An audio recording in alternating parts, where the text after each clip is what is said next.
Hello guys, আসসালামু আলাইকুম। আজকে আবার চলে আসছি three piece, batik three piece. দেখেন কত সুন্দর সুন্দর কালার, আর আপনাদের অনেক সুন্দর ডিজাইন।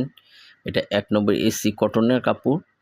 আপনারা এগুলি ডর্জন হিসাবে নিতে পারবেন 900 টাকা করে পিস। দেখেন আর অনেক ডিজাইন আছে। 900 টাকা